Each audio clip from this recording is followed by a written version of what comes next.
কক্সবাজারে রোহিঙ্গা ক্যাম্প পরিদর্শনে যাচ্ছেন যুক্তরাষ্ট্রের দক্ষিণ ও মধ্য এশিয়া বিষয়ক বিশেষ দূত সার্জিও গোর। এ নিয়ে বিস্তারিত জানাতে সেখান থেকে যুক্ত হচ্ছেন হোসাইন জিয়াদ। সার্জিও গোর কখন ক্যাম্প পরিদর্শনে যাবেন, ক্যাম্প পরিদর্শনের সার্বিক প্রস্তুতি সম্পর্কে আমাদেরকে জানাবেন। ইশতিয়াক, উনি সকাল 10:30 নাগাদ যে কক্সবাজার বিমানবন্দর সেখানে এসে পৌঁছানোর কথা রয়েছে। যুক্তরাষ্ট্রের যে মধ্য এশিয়া এবং দক্ষিণ এশিয়ার যে বিশেষ দূত সার্জিও গোর, তার সাথে বাংলাদেশের যে আমেরিকান রাষ্ট্রদূত ক্রিস্টেনসেন তিনি এবং পলিটিক্যাল এবং ইকোনমিক্যাল যে কাউন্সিলর আছেন এরিক গেলান, তিনি সহ 14 সদস্যের প্রতিনিধি দল, তারা ঢাকা থেকে আমরা যতটুকু জেনেছি 9টার একটি ফ্লাইটে কক্সবাজার উদ্দেশ্যে রওনা করবেন। সেই হিসাবে 10টা 10:30 নাগাদ তারা এসে পৌঁছাবেন। আমরা এই মুহূর্তে যেটি দেখছি যে তার যে বিশেষ গাড়ি বহর সেটি এইমাত্র এয়ারপোর্টে এসে পৌঁছেছে, কক্সবাজার এয়ারপোর্টে। নামার পরপরই তারা হয়তো এই কক্সবাজার এয়ারপোর্ট থেকে সোজা রোহিঙ্গার যে ক্যাম্প 4 নম্বর ক্যাম্প এক্সটেনশন ক্যাম্প সেটি 6 নম্বর এবং 8 নম্বর ক্যাম্পে গিয়ে পৌঁছাবেন এবং সেখান থেকে এসে RRRC সাথে একটি বৈঠক করবেন বিকেলে এবং এর পরপরই সাংবাদিকদের সাথে কথা বলার একটি কথা রয়েছে। এখনও পর্যন্ত স্বাভাবিকভাবে আপনি জানেন যে প্রায় 13 লাখ রোহিঙ্গা খুব দুর্দশার মধ্যে বসবাস করছে দীর্ঘ সময় ধরে।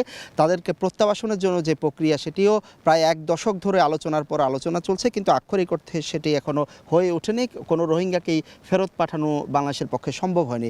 স্বাভাবিকভাবে এই বিষয়টি নিয়ে দীর্ঘদিন ধরে আসলে প্রতিনিধিরা আসছেন।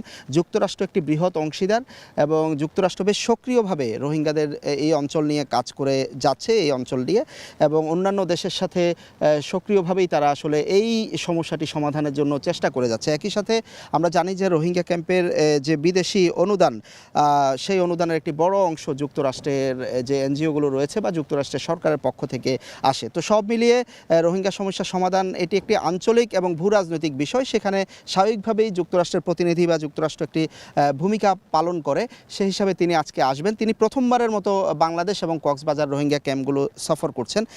সেখানকার মানুষের জীবনযাপন, দুর্দশাগুলো তিনি নিজে স্বচক্ষে দেখবেন এবং একই সাথে তাদের সাথে কথা বলবেন। রোহিঙ্গা নেতা যারা আছেন ক্যাম্পে তাদের সাথে কথা বলবেন এবং এখানে এসে RRRC যারা কর্মকর্তা রয়েছেন তাদের কাছ থেকে আসলে প্রকৃত অবস্থাটি জানবেন এবং কিভাবে তাদেরকে ফেরত পাঠানো যায় সেই প্রক্রিয়াটি দ্রুত করার জন্য নিশ্চয়ই একসাথে কাজ করবেন। তাছাড়া এখানকার দ্বিপাক্ষিক যে বিষয়গুলো বাংলাদেশের, সেই বিষয়গুলো হয়তো আলোচনায় প্রাধান্য পাবে।